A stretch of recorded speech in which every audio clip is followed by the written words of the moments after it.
Welcome friends. இந்த வீடியோவில் ரொம்ப நாளைக்கு பிறகு நம்ம சந்திக்கிறோம். இந்த வீடியோவில் கோ என்ற சொல்லையும் சாகியே என்ற சொல்லையும் எப்படி பயன்படுத்தலாம் என்பதை பற்றி பார்ப்போம். கோ என்பதற்கு கு என்று பொருள் எடுத்துக்கணும். உதாரணமாக ராம் கோ ராமனுக்கு, மாதாஜி கோ அம்மாவிற்கு, பாயி கோ சகோதரனுக்கு என்று பொருள் வரும். அடுத்து சாகியே என்ற சொல்லுக்கு என்ன பொருள்னு பார்ப்போம். இதற்கு வேண்டும் என்று அர்த்தம். இப்போது எப்படி இரண்டு வார்த்தைகளையும் பயன்படுத்தலாம் என்று உதாரணங்களோடு பார்ப்போம். ராம்கோ கியா சாகியே, ராமனுக்கு என்ன வேண்டும். What does Rama want.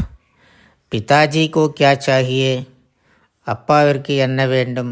What does father want. இதற்கு அடுத்து முஜே என்ற ஒரு சொல்லை எடுத்துக்கலாம். இதற்கு எனக்கு என்று அர்த்தம் வரும். சாகியே என்ற சொல்லோடு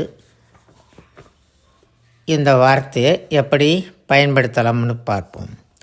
முஜே கரம் தூது சாகியே, எனக்கு சூடான பால் வேண்டும்.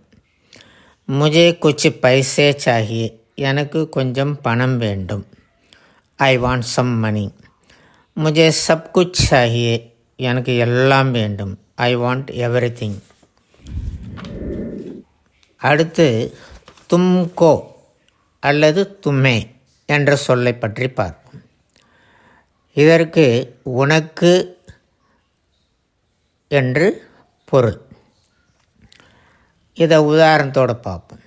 தும்கோ கியா சாகியே, உனக்கு என்ன வேண்டும். What do you want. துமே கித்தனா ருப்பயா சாகியே, உனக்கு எவ்வளோ ரூபாய் வேண்டும். தும்கோ பானி சாகியே, உனக்கு தண்ணீர் வேண்டுமா. To you want water.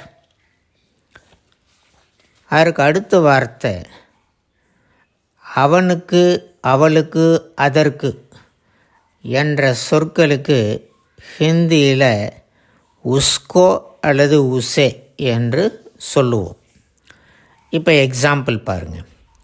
உஸ்கோ கியா சாகியே, அவனுக்கு என்ன வேண்டும் அப்படின்னு எடுத்துக்கலாம். அவளுக்கு என்ன வேண்டும் அப்படின்னும் எடுத்துக்கலாம். அதற்கு என்ன வேண்டும் அப்படின்னு எடுத்துக்கலாம். ஆங்கிலம் வழி வரும்பொழுது உஸ்கோ கியா சாகியே, what does you want,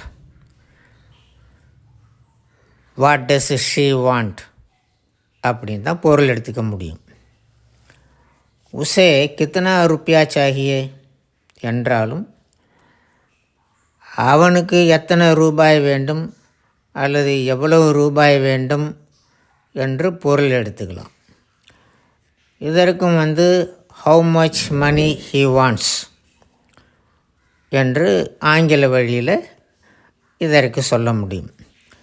உசே Nayi காடி சாகியே, அவனுக்கு புதிய வண்டி வேண்டும்.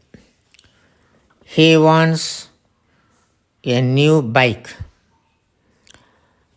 இதே போல தான் இவனுக்கு, இவளுக்கு, இதற்கு என்பதற்கு ஹிந்தியில் இஸ்கோ அல்லது இசே என்ற சொல்லை பயன்படுத்துகிறோம்.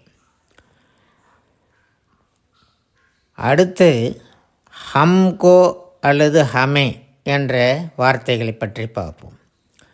இதற்கு எங்களுக்கு, நமக்கு என்று அர்த்தம் கிடைக்கும்.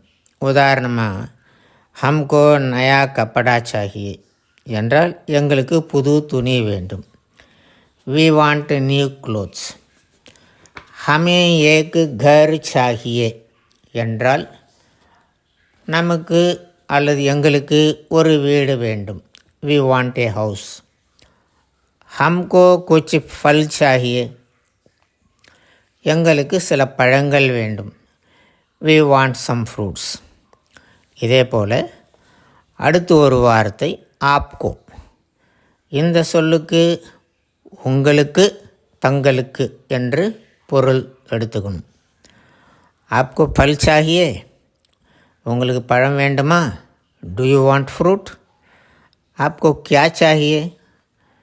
உங்களுக்கு என்ன வேணும்? What do you want? இதே மாதிரி தான் அடுத்து உன்கோ அல்லது உன்ஹே என்ற ஒரு சொல்லை எப்படி பயன்படுத்தணும்னு பார்க்க போகிறோம். இதற்கு என்ன அர்த்தம் அப்படின்னா அவருக்கு, அவர்களுக்கு, அவைகளுக்கு. உன்கோ கானா சாஹியே, அவருக்கு சாப்பாடு வேண்டும் அப்படின்னு எடுத்துக்கலாம், அவர்களுக்கு சாப்பாடு வேண்டும்னு எடுத்துக்கலாம். ஆங்கில வழி வரும்பொழுது he wants food, they want food, அப்படி தான் அதற்கு பொருள் எடுத்துக்க முடியும். உன்கோ ஏக மக்கான் சாஹியே, அவர்களுக்கு ஒரு வீடு வேண்டும். they want a house. உன்கோ கியா சாஹியே, அவருக்கு அல்லது அவர்களுக்கு என்ன வேண்டும்? what do they want, அதுவும் எடுத்துக்கலாம். what does he want அப்படியும் எடுத்துக்கலாம். இதே போல தான் இன்கோ இன்ஹே என்ற சொல்லை பயன்படுத்துகிறோம். இதற்கும் மேலே எத்தனை எக்ஸாம்பிள் நான் சொன்னேனோ அந்த எக்ஸாம்பிள் மாதிரியே பயன்படுத்தி நீங்கள் பேசலாம். தேங்க்யூ.